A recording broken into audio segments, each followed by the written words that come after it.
Hey guys, how's it going? Today in this video, we're gonna learn about two things, two most used React hooks, right? Um, Basically, first one is the use state one, which is this one, and the second one is the use effect one, which is this one. Both are incredibly useful, and I'll tell you that with an example. Okay, so what we're doing is we're just making a simple app function, which is the main parent function in most of the cases. And what we're doing is I'll tell you step by step how this is going. Okay, this would be our end result. You can see on the right hand side.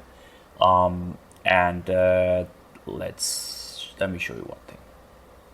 Okay, so this return portion, right?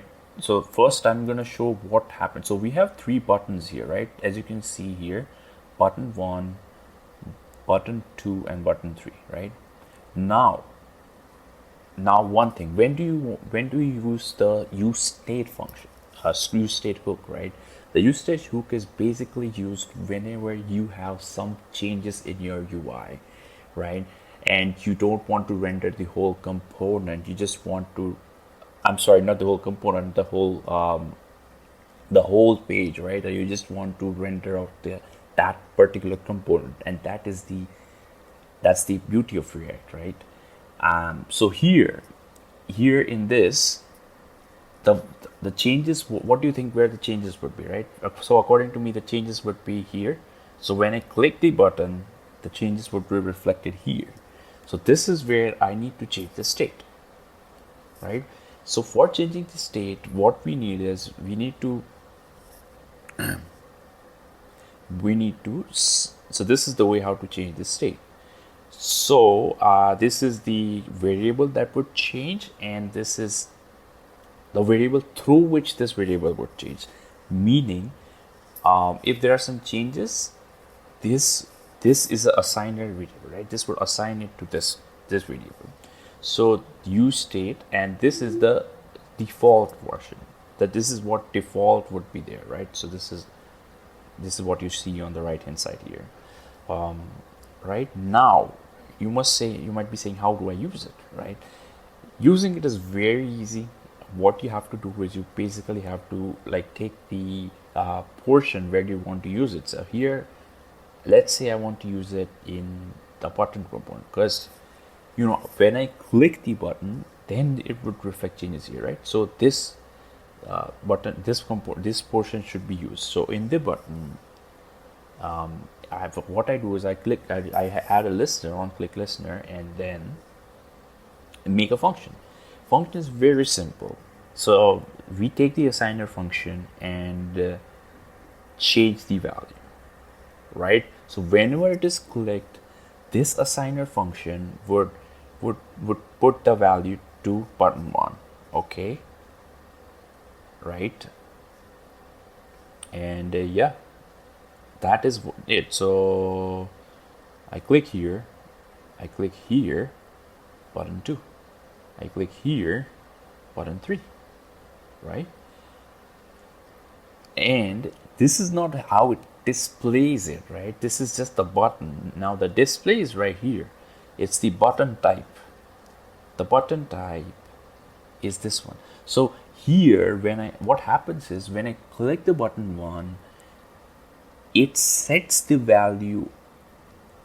So this assigner function, this assigner variable, it sets the value of button type to button 1 when the button 1 is clicked.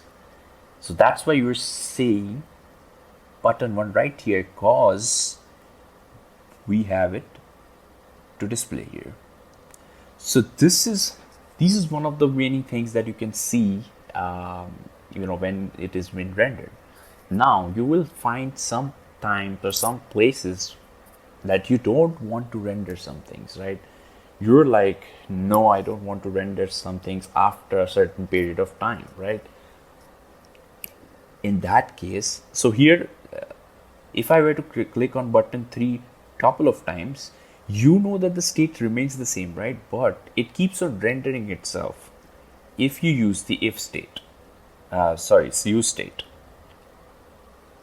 Now, There's another hook called use effect hook, which is the next portion of our tutorial. Here, what this will do is this will put a full stop, or this will put breaks to to a certain portions of the code where you want to, right? So say for example, after this button 3 or any button is clicked one time, if I were to click it the second time, you know that the value of button 3 the here would just remain button 3. It would not change to anything. So when I keep on re-rendering stuff, right, it would just make our application slow, right? So that is why you use use effect, and using it is very easy. You just call the use effect hook. Of course, remember to import it first. Otherwise, you would have to do react dot use effect, right? But here, as I have already imported it, I don't need it. So use effect, and then you just create a function. So it takes two parameters. First one is the function, and second one is the reference variable that you need the function to work on, right? So here I have added it as a button type. Button type is what? The state of the buttons, right? So what I want is it to console log the button type whenever this state gets called, right? And what it will do is once it has been called, it will not show it again. So here on the console, let's see. So I'm gonna click on button 1. Okay, this is one time, second time, third time, fourth time. I'm clicking on it, but it's not coming out here. This is because of use effect, right? If I were not to use it, let's say if I were to comment it out and then do it, I can click it 100 times and it should show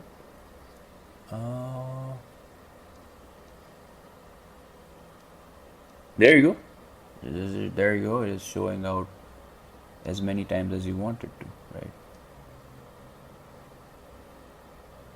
There you go. Okay, so this is how it is working, right? And you can do it in many ways. Like this is how we check it, right? There is also a timer, right? So in timer, say you have a timer here and button start, stop. So what you want is when you click on the timer, it should start, and when you like, you don't want the state to keep on changing, right after this value changes. Like it should only render this portion, but it shouldn't, re-render it when you click it again, when you know that the value is going to remain the same, right? So this is it. This is it for this tutorial. Please let me know in the comments if you find it useful, and yeah, I'll see you for the next video.